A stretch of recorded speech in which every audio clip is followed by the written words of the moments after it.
Now, many may say being Global Director of Energy and Climate Policy of a company like Dow is a contradiction in terms, a bit of greenwash. What would you say to that? I would say they probably don't understand the chemical industry very well, because we are a very, very big user of energy, there's no doubt about that, but we're an even bigger solution provider. And what people probably don't understand is that 95% of manufacturing is enabled by chemistry. So we like to think of ourselves as this invisible enabler of solutions, and that's really why we're here today. We need to explain to people we have a responsibility which we accept to become a lot more efficient, but also how can we provide the solutions that will enable the rest of the world to become more efficient as well. Where has this perception problem come from then? Because clearly everything we do, everything we use is touched by the chemical industry. It's a vital part of our well-being and our lives. Where has this misperception come from then? I think it's come from the fact that people take it for granted, a little bit like electricity. You turn on a switch and things happen. It's the same with chemistry. As you say, it's all around us, but people only really hear about us when there's a problem. If everything's running smoothly, then they don't hear about us. And I think particularly in a conference like this, it's important that many of the countries understand that there are existing solutions out there which can have a huge impact, which are available today, and that's part of the communication responsibilities we have to disseminate that kind of information. And you were telling me, and we all know that Dow is a huge multinational company with offices and industry throughout the world. How incumbent is it upon a company like Dow to already start cutting its emissions before any global policy is reached?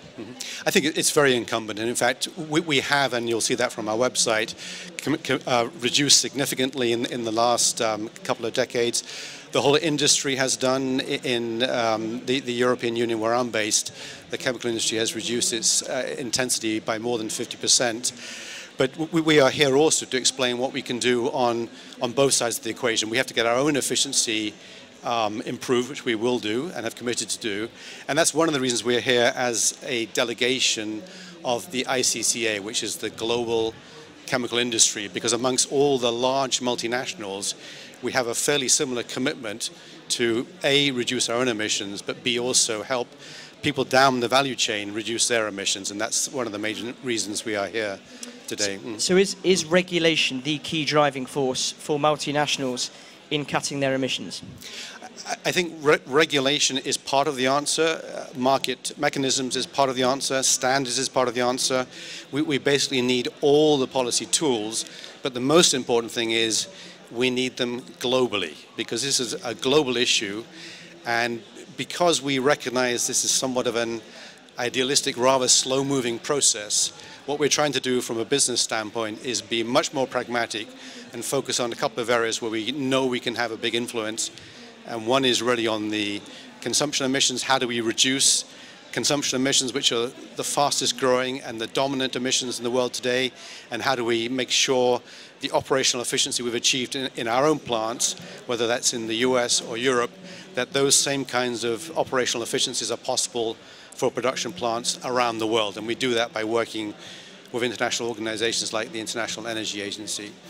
I mean, you say it's idealistic, and I understand why you say that, but many in this room and many around this conference I think they would take severe umbrage with that. They'd say, what is idealistic about wanting to stop climate change right now and saving the planet as we know it?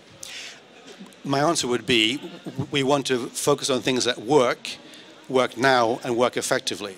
So, I mean, there's lots of examples where we're doing that, whether it's helping to make a wind turbine or helping to make a solar panel. But by the idealism, I mean, if you can't get, for example, the costs of some of these technologies down, they're not going to be widely deployed. So that's why, from a business standpoint, we try to be very pragmatic. Let's focus on what the real issue is, and then we'll work hard on that. What is the real issue today? The real issue is global emissions are growing faster than ever before. So in the last 10 years, since Kyoto has been in place, they've actually accelerated.